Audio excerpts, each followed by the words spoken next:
예, 반갑습니다. 오늘 말씀은 마태복음 22장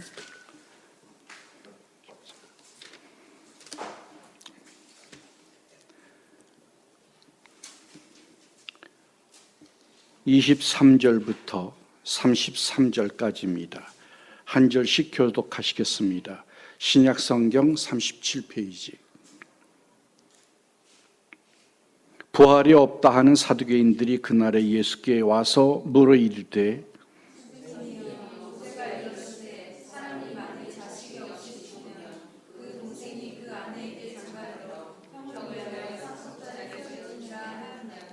우리 중에 7형제가 있었는데 마지가 장가 들었다가 죽어 상속자가 없으므로 그 아내를 그 동생에게 물려주고 최후에 그 여자도 죽었나이다.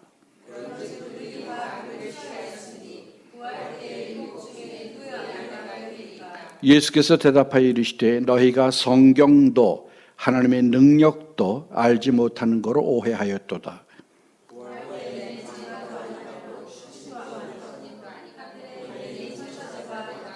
죽은 자의 부활을 논할진대 하나님이 너희에게 말씀하신 바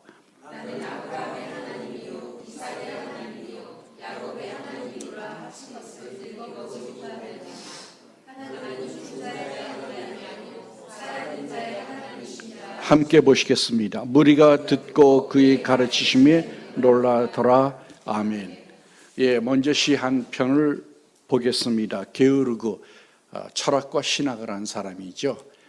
게으르그의 영원히 사는 비결을 보겠습니다. 어떤 경우에도 반드시 인간이 해야만 하는 일이 있다. 가령 세계의 종말이 명백하더라도 오늘 사과나무를 심는 것이다.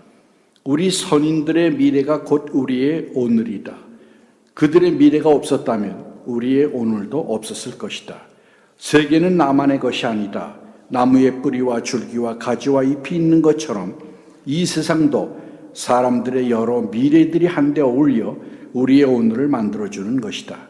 나의 오늘을 위해 선인들이 사과나무를 심어 놓았듯이 우리도 다음 세대를 위해 사과나무를 심어야 할 것이다. 그것이 영원히 사는 비결이다. 오늘 본문 말씀은 사두개인들, 예수님 당시에 유대 나라에는 종교적으로 세 파가 있었죠. 바리새파, 사두개파, 에세네파. 에세네파는 행동대원들이에요. 실제로 행동으로 옮기는. 성경엔 잘 안 나오고요. 주로 바리새파와 사두개파가 나오는데 지금 바리새파가 나와가지고 예수님에게 질문을 했습니다. 모세의 율법에 만약에 형이 후사가 없이 자손이 없이 죽으면 동생이 그 형수를 아내로 맞아서 형의 이름으로, 자기 이름으로가 아니고요, 형의 이름으로 후사를 남게 되어 있습니다. 이게 이제 유대의 율법인데요. 7 형제가 있었는데 다 아내로 취하다가 여자도 죽었으니 결국 부활 때에는 누구의 아내가 됩니까? 하는 질문입니다. 여기에 대해서 예수님이 오해했다. misunderstanding, 잘못 생각했다는 거죠. 성경도 모르고 하나님의 능력도 모른다. 그랬습니다. 하나님의 능력은 우리의 생각하고 다르죠. 그 이상이죠. Your God is too small 이라는 말이 있어요. 네 하나님이 너무 작아. 우리가 생각하는 하나님들은 늘 내 속에 갇혀 있거든요. 내가 만들어낸 하나님은 실제 하나님하고는 차이가 있습니다. 이것은 억지죠. 억지. 이 세상의 것을 미루어서 생각하는 하늘나라에 대한 억지요. 무지요. 그리고 이 세상의 일을 하늘나라까지 연장시키는 일이요. 단순한 잘못된 호기심의 발로들입니다. 그래서 어떤 사람들은 그렇게 얘기하죠. 천국에 가면 무슨 재미가 있어. 먹는 것도 없고 마시는 것도 없고 여기 지금 천사들 같다고 그랬는데요. 천사들 같으면 무슨 재미가 있을까? 그렇게 생각할 수 있죠. 그러나 예수님이 먹고 마신 데 대해서 뭐라고 그랬습니까? 제자들에게 6월절에 내가 하늘나라에서 너희들과 함께 다시 이 포도주를 마실 때까지 마시지 않겠다. 그 얘기는 뭐예요? 천국에도 먹고 마시는 게 있다는 겁니다. 그러니까 세상 생각으로, 내 작은 생각으로 천국을 마음대로 그리고 해석하지 말라는 겁니다. 베드로후서 3장 16절에 보면은 그 중에 알기 어려운 것이 여러 덜어 있으니 무식한 자들과 굳세지 못한 자들이 다른 성경과 같이 그것도 억지로 풀다가 스스로 멸망함에 이르느니라 그랬습니다. 베드로전서 3장 7절에 보면 남편들아 이와 같이 지식을 따라 너희 아내와 동거하고 그를 더 연약한 그릇이요 또 생명의 은혜를 함께 이어받을 자로 알아 귀히 여기라 그랬습니다. 아내가 뭡니까? 어디까지 갑니까? 죽으면 끝이 아니고요. 생명의 유업을, 이게 먼저 번역에는 영생의 유업이라고 그랬어요. 영생의 유업을 함께 나눌 자다. 천국에 가서도 부부가 인정이 된다 그 얘기예요. 그러니까 사두개인들이 지금 잘못하는 겁니다. 성경 해석을 잘해야 한다. 또 성경에 대한, 하나님의 나라에 대한, 하나님에 대한 생각들을 잘해야 한다 하는 경고입니다. 맞추기식 성경 해석을 금해야 합니다. 꿰매치기식, 여기서 저쪽으로 갖다 맞추고, 그게 때로는 은혜롭지만 때로는 억지가 될 때가 있습니다. 계시이기 때문에 통합이 어렵고 부분적인 것으로밖에 날 수 없을 때가 많이 있습니다. 왜냐하면 하늘에 관한 지식과 세상에 관한 지식은 다르기 때문입니다. 한 체계의 구성을 한 체계로 만들려고 억지로 성경을 만들어서도 안 됩니다. 언어 유희, 말 장난을 중단해야 하며 사변의 덫에 걸리지 말아야 합니다. 죽으면 끝이야. 이건 사변의 덫이죠. 보니까 아무것도 없거든요, 죽은 후에. 그럼 사변의 덫에 걸린 겁니다. 부분을 절대화하지도 말아야 합니다. 성경을 내게 맞추려고 하지 말고 나를 성경에 맞추려고 해야 합니다. 이게 신앙입니다. 요한복음 20장 30절에서 31절에 보면 예수께서 제자들 앞에서 이 책에 기록되지 아니한 다른 표적도 많이 행하셨으나 오직 이것을 기록함은 너희로 예수께서 하나님의 아들 그리스도이심을 믿게 하려 함이요 또 너희로 믿고 그 이름을 힘입어 생명을 얻게 하려 함이니라. 무슨 말씀입니까? 예수님이 하신 행적이 많이 있는데 성경에 기록된 건 뽑아서 추려서 편집한 거다 그 얘기예요. 그러니까 다가 아니라 그 얘기입니다. 왜 편집했습니까? 예수가 그리스도임을 알리고 영생을 얻게 하기 위해서. 그거엔 충분하죠. 구원과 삶에는 충분합니다. 그게 우리의 신앙, 대대로 이어진 신앙 고백입니다. 신앙은 탐구나 논리적 귀결이 아닙니다. 베드로가 예수님을 보고 주는 그리스도시요 살아계신 하나님의 아들입니다. 메시아 고백을 해서 영생에 들어가죠.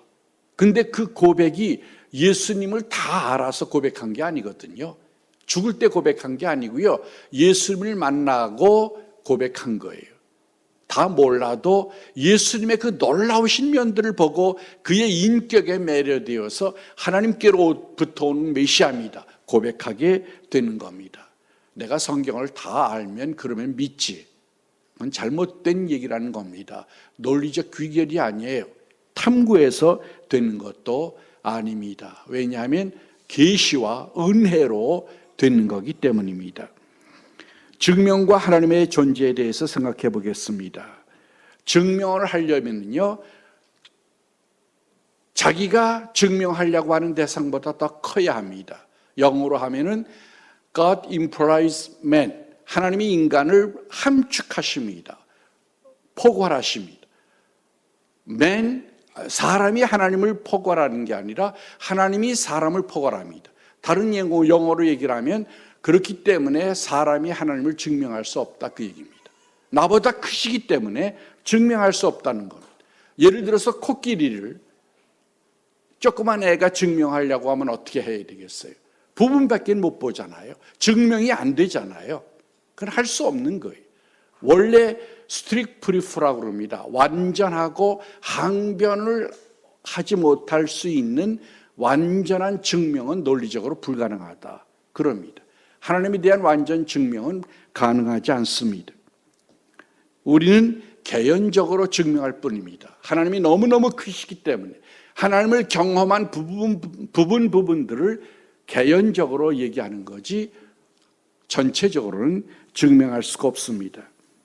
존재의 범주가 달라지면 대응도 달라져야 합니다. 하나님은 증명해야 할 대상이 아니고 믿어야 할 대상입니다.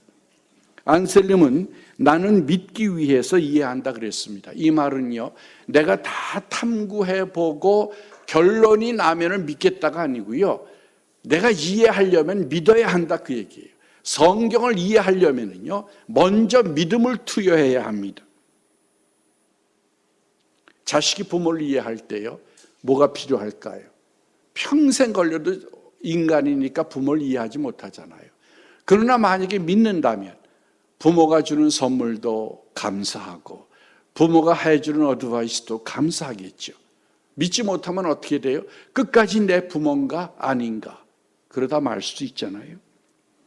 터툴리아는 나는 불합리하기 때문에 믿는다 그랬습니다. 하나님에 대한 지식은 인간에게는 불합리할 수밖에 없습니다. 그래서 오히려 믿는다고 그랬습니다. 임마누엘 칸트는 우리들이 이성을 비판 없이 마구 사용했다는 거예요. 그런데 이성은 신의 존재라든가 영혼 불멸이라든가 이런 문제는 해결할 수 있는 능력이 없다고 그랬습니다. 그건 이성 밖의 문제다. 그렇게 얘기했습니다. 증명이 안 되면 존재하지 않습니까? 어때요, 여러분? 모르는 것입니까? 안 계시는 겁니까? 성경은 증명보다는 선포를 합니다. 잠언서 9장 10절 여호와를 경외하는 것이 지혜의 근본이요 거룩하신 자를 아는 것이 명철, understanding이라는 뜻입니다. 명철이니라. 시편 14편 1절 어리석은 자는 그의 마음에 이르기를 하나님이 없다 하는도다. 저희 집에 개가 한 마리 있는데 이거 비유가 제대로 되는지 모르겠는데요. 강아지가 한 마리 있는데 그 개들은 후각이 발달했잖아요. 그래서 먹을 때 먼저 뭘로 검증하냐면 코로 검증을 해요. 근데 제가 음식을 주거든요. 이게 이제 개에게 필요하고 괜찮을 것 같은 건데요. 그걸 믿나요? 개가 안 믿죠. 자기 코로 그냥 킁킁거리고 오랫동안 킁킁거리다가 이제 먹어도 될 걸 못 먹는 경우가 있어요. 또 어느 경우는 간 같은 거 보면 침을 질질질 흘려요. 그 이제 너무 맛이 있어서 먹으려고 하는 건데 그걸 주면은 우리 개는 아토피기 때문에 큰일 나거든요. 비유가 좀 그렇습니다만 인간의 이성이 마치 개코 같은 거예요. 이 이성을 가지고 하나님을 알려고 하니까 안 되죠. 그 이성에 하나님이 담길 턱이 없습니다. 안 담기죠. 너무 컸어요. 그래서 켈빈은 하나님을 알려고 하는 욕구는 우리에게 있지만 타락 이후에 하나님을 알 수 있는 능력은 상실했다고 그랬습니다. 켈빈과 루터는 그래서 성서만이 하나님을 알 수 있는 길이다 그랬습니다. 이제까지 논리적으로 하나님을 증명하려고 하는 증명들이 있어 왔는데요. 대표적으로 몇 가지만 소개합니다. 이건 아까 말씀드린 것처럼요. 마음에 달려 있어요. 믿으려고 하면은 이해가 되고 도움이 되고요. 안 믿으려고 하면 완전한 증명은 안 되는 것들입니다. 먼저 자연신학적 증명이 있습니다. 세계는 합리적이고 완전한 질서가 있다. 그렇죠? 그러니 이 우주가 얼마나 놀라워요. 그러니 이 우주를 창조한 배후에 현명한 창조주가 있다. 영국에서 어느 유명한 지성인이 있었는데요. 대단한 화제가 됐습니다. 왜냐하면 그가 무신론자였는데 마지막에 이 우주에 창조한 지성적 존재가 있다. 그렇게 인정했습니다. 우주론적 증명이라는 게 있습니다. 원인이 있으면 결과가 있는데 그렇다고 하면 최고 제일 원인은 뭘까? 그거는 신이다. 그렇게 보는 견해입니다. 혹은 unmoved mover, 자기는 움직이지 않으면서 다른 걸 움직이게 하는 어떤 것이 있을 것이다. 그걸 신으로 보는 겁니다. 도덕적 증명이 있습니다. 인간 안에 양심이 있고 선한 면들이 있죠. 세상이 많이 타락했지만요, 그래도 역사가 나가는, 우리가 사는 희망이 뭐예요? 사람 안에 선들이 있잖아요. 한국 사람들 특별히 착하죠. 사람 안에 선들이 있거든요. 그게 뭘 반증합니까? 그 원천, 도덕으로서의 원천인 신이 있지 않겠느냐. 임마누엘 칸트는 도덕의 을 준 원천으로서의 신을 요청했습니다. 요청설로 유명하죠. 그리고 존재론적 증명이라는 게 있습니다. 안셀룸이라고 하는 사람이 한 증명인데요, 우리 생각 속에 신의 개념이 있다.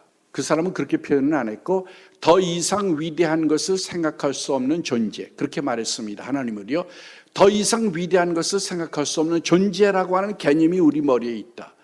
근데 그것이 개념으로만 있는 것보다 실제로 있으면 더 능력이 있고 더 위대하다. 그러므로 신은 존재한다. 그렇게 증명을 했습니다. 어쨌든 이것들은 개연성만을 얘기할 뿐입니다. 디렉션만 될 수 있는 거죠. 두 번째로 이신론과 범신론, 이건 오해이다, 그런 얘기입니다. 이신론과 범신론, 신은 법칙이라고 보는 게 이신론이죠. 그러나 성경은 뭘 얘기합니까? 신은 법칙이 아니라 인격이다. 느끼고 생각하시고 슬퍼하시고 기뻐하시고 인간의 기도를 들으시고 뜻도 바꾸시고. 예를 들면은요, 이스라엘 민족을 데리고 왔을 때 하도 하나님이 속을 썩이니까 모세에게 그랬어요. 내가 이 민족을 다 멸망시키고 너로 말미암아 새 민족을 일으키겠다. 우리 같으면은요, 아이고 하나님 이제야 내 고충을 알아주십니까? 감사합니다 그럴 텐데, 모세가 하나님 그러면 하나님의 언약이 어떻게 됩니까? 그리고 다른 나라 사람들이 하나님이 저 민족을 끌고 나가서 능력이 없어서 광야에서 죽였다고 할 거 아닙니까? 그래서 하나님이 그 기도를 듣고 뜻을 바꿔요. 그래서 내가 이 민족과 함께 가겠다. 이제 가지 않겠다고 하시다가 가겠다. 히스기야 왕의 기도 여러분 잘 아시죠? 사망 선고를 듣고 하나님 앞에 기도해서 15년의 생명을 더 연장받습니다. 그 기도는 그건 뭡니까? 하나님은 인격이시라는 뜻입니다. 하나님을 괴팍하거나 폭군으로 생각하는 사람들이 있죠. 하나님이 무섭고 두렵고 떨리고 하나님께 맡기지 못하고. 우리 하나님의 뜻대로 되길 바랍니다. 자신 있게 할 수 있습니까? 부들부들 떨리잖아요. 하나님을, 예수님은 아버지라고 그랬어요. 아주 편안하게 아버지. 자식은 아버지에게 안기잖아요. 폭군은 예측 불허이지만 하나님은 신실하시고 언약에 따라 움직이십니다. 또 하나 범신론이 있습니다. 자연과 우주가 신이라는 생각입니다. 많은 사상가들이 여기 빠지는데요, 성경은 자연이 신이 아니라 창세기 1장 28절 자연을 정복하라고 그랬습니다. 피조물이기 때문에 그건 신으로 경배할 게 아니라 정복하라고 그랬습니다. 경외의 대상이 아닙니다. 생각에 갇히지 말아야 하고 계시를 이해해야 합니다. 공포에서 감사와 회개로 바꿔야 합니다. 기독교는 하나님이 찾아오신 종교입니다. 다른 종교는 인간이 하나님을 찾아가는 거고, 기독교는 하나님이 인간을 찾아온 겁니다. 하나님의 언약은, 하나님은 계약을 따라 움직이시는데 언약의 특색은 은혜요, 일방적입니다. 하나님이 주고 싶어서 주는 거예요. 주고 싶어서. 여러분도 그런 생각 많이 하셨죠? 다윗이 왜 감격을 합니까? 자기가 목동이었을 때, 그 이스라엘에서 흔한 목동, 알아주지도 않는 목동이었을 때 사무엘이 가서 기름 부을 때 생각도 안 했던 사람이잖아요. 다른 형제들은 다 모여 있어요. 이제 기름 부음 받을 대상이 아닌가 하고 준비하고 모여 있는데, 다윗은 아예 생각도 안 하고 들판에서 목동으로 있던 그 목동을 불러서 하나님의 언약의 백성 이스라엘의 왕을 삼았거든요. 그걸 평생 잊을 수가 없는 거예요. 그 은혜를 생각하면, 은혜를 생각하면 잊을 수가 없는 거예요. 하나님은 그런 언약의 하나님, 인격의 하나님입니다. 범신론이 아닙니다. 세 번째로 예수님의 신성, 여기에 대한 오해가 많죠. 유대인들은 표적을 구하고 헬라인들은 지혜를 구하지만 우린 구원자 하나님을 찾습니다. 도마가 예수님을 보고 뭐라고 그럽니까? 부활하신 예수님을 보고 손자국을 만져보고 옆구리를 만져보고 이렇게 고백하죠. 요한복음 20장 28절 도마가 대답하여 이르되 나의 주님이시여 나의 하나님이십니다. 기적은 하나님의 자연입니다. 하나님의 이성입니다. 인간의 이성을 초월합니다. 신의 질서입니다. 하나님에게는 기적은 당연한 겁니다. 예수님은 인간으로 시작된 게 아닙니다. 마리아의 뱃속이 자기 어머니의 뱃속이 보통 인간이지만 예수님은 마리아의 뱃속이 아니죠. 창조 때부터도 계셨죠. 그 이전에도 계셨고 삼위일체 하나님입니다. 모털 비잉, 죽을 인간이 아니라는 얘기예요. 그래서 안 죽으시잖아요. 부활하시잖아요. 예수님은 요한복음 3장 13절 하늘로부터 내려온 자 곧 인자 외에는 하늘에 올라간 자가 없느니라 그랬습니다. 예수님은 하늘에 계시다가 세상으로 내려오신 분. 요한복음 1장 14절 하나님이 말씀이 인간이 되신 분입니다. 그래서 예수님은 모털 비잉이 아니기 때문에 부활하셨습니다. 기적의 주체 누가 했느냐를 보면 믿을 수도 있죠. 하나님이 기적을 행했다고 하면 믿을 수 있죠. 예수님이 했다고 하기 때문에 믿을 수 있는 겁니다. 예수님 요한복음 1장 14절 말씀이 육신이 되어 우리 가운데 거하심에 우리가 그의 영광을 보니 아버지의 독생자의 영광이요 은혜와 진리가 충만하더라. 모든 존재에는 존재의 영광이 있다고 그랬어요. 성경에는요. 물고기에는 물고기의 영광이 있고 동물에는 동물의 영광이 있고 인간은 인간의 영광이 있고 신에게는 신의 영광이 있습니다. 그런데 예수님을 보니까 인간의 영광이 아니고 뭐라고 그랬어요? 아버지의 독생자의 영광이라고 그랬어요. 하나님의 영광이 예수님에게 있었다는 얘기입니다. 예수님의 신성을 얘기하고 있습니다. 기적을 행하지 못하는 인간을 숭배하는 데 대해서 성경은 구약에서 엄청 경고하고 있습니다. 네 번째로 성령에 대해서입니다. 성령은 비인격적인 능력으로 많이 오해되고 있습니다. 능력, 물론 성령은 능력이시지만 능력만이 아니라 능력을 행하시는 분입니다. 능력을 갖고 계신 분, 능력을 행하시는 분입니다. 구원을 가능케 합니다. 우리에게 죄를 알려주시고 예수님을 알려주시고 영접하게 하시고 거룩한 삶을 살도록 도우십니다. 그래서 성령은 우리에게 꼭 필요합니다. 고린도전서 12장 8절에서 10절 성령이 주는 은사, 선물들이 있다고 그랬죠. 사역을 위해서, 하나님의 일을 위해서 주는 선물들입니다. 지혜의 말씀, 지식의 말씀, 믿음, 병고침, 능력, 행함, 예언, 영분별, 방언, 통역 그랬습니다. 갈라디아서 5장 22절에서 23절입니다. 성령의 열매입니다. 우리가 성령을 받으면 열매가 있어야죠. 열매로 나무를 안다고 그랬는데요. 사랑, 희락, 화평, 오래 참음, 자비, 양선, 충성, 온유, 절제라고 그랬습니다. 거룩한 영도 있고 악한 영도 있습니다. 원래는 성령을 성신이라고 번역했더랬죠. 한국 번역에. 그러다 나중에 성령으로 바꿨어요. 왜냐하면 성신이면 거룩한 신도 있고 악한 신도 있느냐? 신은 하나뿐이다. 영이 여럿이 있을 뿐이다. 그래서 영으로 해석을 바꿨습니다. 성령은 합리적이시고 가장 아름다우신 분입니다. 우리에게 최고로 필요한 분입니다. 인간에게 마음이 있듯이 신에게는 영이 있습니다. 왜 근데 성령이 양적으로 표현됐을까요? 충만함을 받으라. 이 충만은 양이잖아요. fulfill. 왜 그렇게 표현됐을까요? 원래 성령의 충만이라고 하는 것은 밥티죠. 성령 세례 받는 거죠. 잠긴다는 뜻의 세례라는 게 완전히 들어갔다 나오는 거죠. 성령 안에 들어가라 그 얘기입니다. 성령 충만이라고 하는 말은 사로잡힌다는 뜻이에요. 사로잡히다.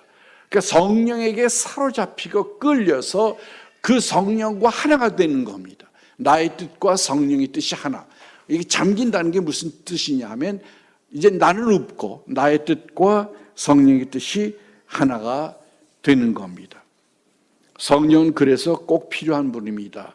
파라클레토스라고 하는 말이 성령에서 번역이 됐는데요. 중재자, 변호인, 또 돕는 자, 헬퍼, 또 카운슬러, 그리고 위로자, 컴포터 꼭 필요하잖아요, 여러분. 신앙생활 하는 데뿐 아니라 인간 삶을 사는데 하나님의 일을 하는데 꼭 필요한 게 성령입니다. 그래서 출애굽기에 보면은요, 성령으로부터 능력들이 옵니다. 31장 1절에서 6절을 보면 하나님이 성막, 지금의 교회죠. 텐트, 홀리 텐트죠. 그 성막을 지을 때 사람들에게 영을 부어가지고 지혜와 재주를 줍니다. 그래서 그걸 가능케 합니다. 그러니까 탁월한 능력, 그건 하나님이 주는 거예요. 탁월한 능력. 지난번에 제가 말씀드렸지만 IQ 150 이상 되니까요, 기프트라고 그러더라고요. 브리테니커 사전에서 기프트라고 표현했어요. 선물이다. 그게 뭐예요? 신이 준 거다, 그 얘기예요.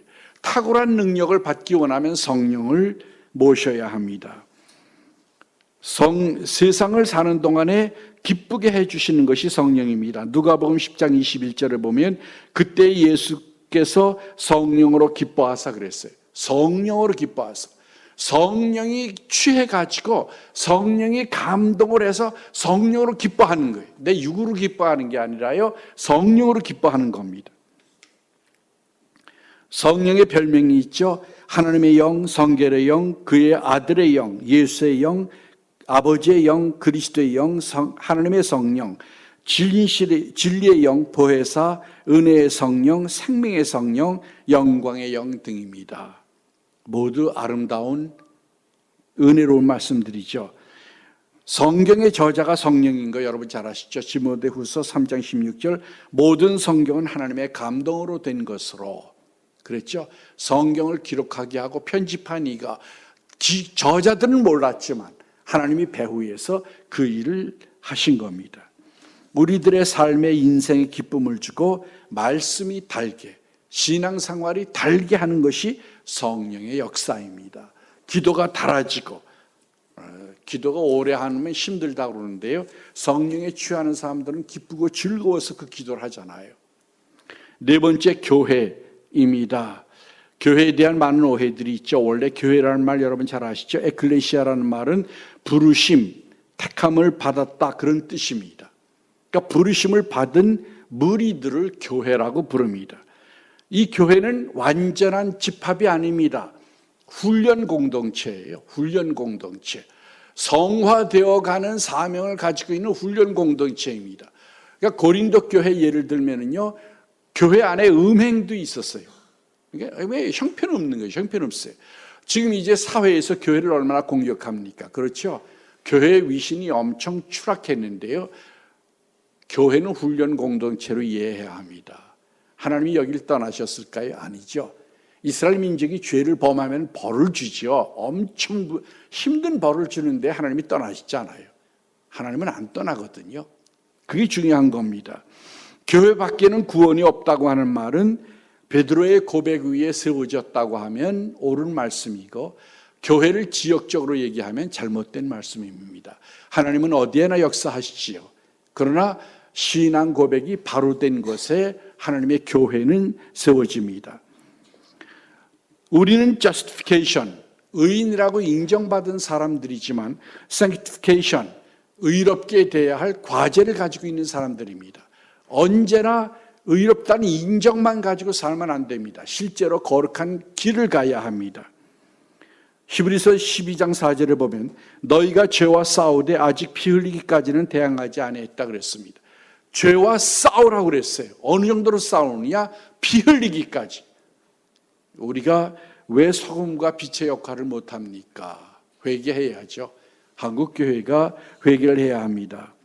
원래 그리스도인들이라고 하는 말은 그리스도에게 속했다, belong, 그리스도에게 속했다는 말이에요. 그리스도의 것들이다, 그런 말입니다. 그게 교회입니다. 베드로의 고백 마태복음 16장 16절 잘 아시죠? 시몬 베드로가 대답하여 이르되 저는 그리스도시요 살아계신 하나님의 아들이시니이다. 이걸 고백하는 사람들의 공동체입니다. 에베소서 2장 19절 이제부터 너희는 외인도 아니요 나그네도 아니요 오직 성도와 동일한 시민이요 하나님의 권석이라. 권석이란 말이 household, 하나님의 가족이란 말이에요. 여러분이 하나님의 가족이에요. 여러분의 신분이 그렇게 상승된 겁니다. 하나님의 교회라는 말이 디모데전서 3장 15절에 있습니다. 교회는 완전한 집단은 아닙니다. 그러나 우리가 변명해서는 안 됩니다. 우리가 질책하는 말들을 겸허히 듣고 소금과 빛의 직분을 다해야 할 겁니다. 네 번째, 모든 종교는 동일하다. 가장 큰 오해가 현대에 있는 거죠. 종교 다원주의, 이른바 다원주의입니다. 절대가 무너지고 상대, 모든 것을 공동으로 인정하는 시대에 우리가 살고 있는데요. 그걸 다원주의라고 합니다. 종교에도 다원주의가 생겼죠. 그래서 제 집에 한 번은요, 중이 포교를 하러 왔어요. 그런데 이게 아주 젊은 여성이에요. 처녀 같은데 젊은 여성인데 머리는 안 깎았으니까 중인 줄 몰랐죠. 근데 자기가 머리만 안 깎았지 중이라고 그러더라고요. 근데 이제 복지기관에서 일을 하는데 물 좀 달라고 그러더라고요. 이제 포교를 제가 안 드리니까 물 좀 달라고 그러더라고요. 이제 컵을 하나 갖다 줬더니 그 컵을 보고 아이고 컵이 예쁘네요 그러더라고요. 제가 얼마나 가슴이 아팠는지요. 그 인간의 아름다운 본성을 가지고 있는 순수한 그 여성이 이 신앙이 이게 잘못돼 가지고 엉뚱한 데로 지금 가 있는 거예요. 그러면서 하는 말이 모든 종교는 다 한 군데로 통한다면서요, 똑같다면서요 그러더라고요. 어디서 배웠는지. 그래서 제가 아닙니다. 다시 한번 잘 알아보세요. 그랬습니다. 제가 가끔 그 사람을 위해서 기도합니다. 하나님, 그 사람을 좀 하나님의 자녀로 만들어 달라고 기도를 하는데요. 그 아름다운 심성이 잘못된 거에 매여 있는 거죠. 고대에는 할례, 유대인들은 할례를 받았잖아요. 그래서 언약 백성이 되는데 고대에는 할례가 거침돌이었죠. 선교하는데 가장 큰 거침돌이었어요. 바울이 힘들었던 겁니다. 현대는 십자가가 가장 힘든 겁니다. 그래서 모두 평화롭게 잘 살자 그런 건데요. 유감스럽게도 그렇지 못해서 안 되는 겁니다. 사도행전 4장 12절에 보면 베드로의 설교문이 나옵니다. 다른 이로서는 구원을 받을 수 없나니 천하 사람 중에 구원을 받을 만한 다른 이름을 우리에게 주신 일이 없느니라. 요한복음 14장 6절 여러분 잘 아시죠? 내가 곧 길이요 진리요 생명이니 나로 말미암지 않고는 아버지께로 올 자가 없느니라 그랬거든요. 기독교는 배타주의예요. 어쩔 수가 없어요. 그건 타협이 안 되는 겁니다. 그러므로 타종교인을 긍휼히 여기긴 해도 그것과 타협은 안 되는 겁니다. 왕은 왕인데 왕 중의 왕입니다. 핸델이죠. 모든 인류의 기쁨이요 소망입니다. 바하죠. 현대처럼 빈부의 갈등, 이념의 갈등, 인정의 갈등, 요즘 인정 갈등 미국 얼마나 심해요. 이것을 초월할 수 있는 길이 뭘까요? 그리고 평등하지 못한 세상, 여러분 늘 느끼죠? 이 차이, 이것들을 해결할 수 있는 길이 뭡니까? 예수 그리스도 뿐이죠. 그 길입니다. 다른 종교의 교주는 땅에서 시작했지만 예수님은 하늘에서 시작했습니다. 디모데전서 2장 5절 하나님은 한 분이시요 또 하나님과 사람 사이에 중보자도 한 분이시니 곧 사람이신 그리스도 예수라. 결론입니다. 천국은 어디에 있을까요? 이 세상이 다일까요? 많은 사람들이, 많은 지식인들이 천국이 없다고 생각하는데요. 예수님의 교훈의 중심이 비유고요. 비유의 주제 중심이 천국입니다. 그럼 예수님이 왜 그 귀한 교훈들, 시간들을 천국 얘기를 그렇게 많이 하셨을까요? 마태복음, 누가복음 12장 5절을 보면 마땅히 두려워할 자를 내가 너희에게 보이리니 곧 죽인 후에 또한 지옥에 던져 넣을 권세 있는 그를 두려워하라. 천국을요, 마태복음 13장 42절을 보면 풀무불이라고 그랬어요. 왜 이렇게 유치한 것 같은 얘기들을 할까요? 이게 사실이기 때문에 그런 겁니다. 지옥이 없다, 천국이 없다고 얘기하는 건 가장 큰 오해입니다. 어느 이단에서는 지옥이 쓰레기 소각장이라고 그러잖아요. 그거 잘못 해석한 겁니다. 여기서도 천국이 실현이 되고 우리가 육을 벗는 날 완전한 천국의 시민이 될 겁니다. 천국이 없고 지옥이 없다면 하나님은 완전한 분이 아니죠. 당신의 아들을 십자가에 달 정도로 공의로우신 분이, 우리 그 찬양 불렀잖아요. 의로우신 분이 천국과 지옥을 안 만들어 놨을까요? 심판은 반드시 있는 겁니다. 심판이 없다고 하는 것 가장 큰 위기지요. 부활이 있습니다. 믿는 자들에게 영생이 있다고 말씀하고 계십니다. 킬케고르는 이걸 이중역설이라고 그랬습니다. 시간과 영혼이라는 개념으로 설명을 했는데요. 하나님이 시간이고 하나님이 영혼이고 인간은 시간이죠. 근데 영혼이 시간이 됐다. 예수님이죠. 하나님이 인간이 됐다. 그리고 시간이 영혼이 된다. 영혼이 사는가요? 뭘 통해서? 예수님을 통해서. 예수님은 시간이 영혼이 된 존재이기 때문에 시간과 영혼이 함께 있죠. 그래서 시간적인 존재가 예수를 믿음으로 영혼과 시간이 함께 있는 존재가 되어서 영생하게 된다는 겁니다. 이중적인 역설이라고 그랬습니다.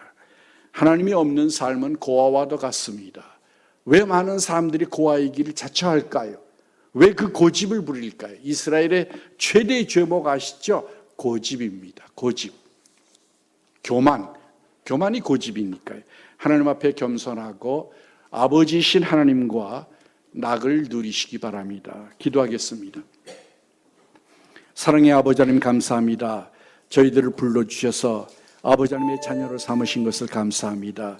저희의 믿음에 축복하셔서 믿음에 이르게 하여 주시고 우리가 성화되어서 거룩한 능력들을 갖고 살 수 있도록 도와주시옵소서. 예수님의 이름으로 감사하고 기도합니다. 아멘.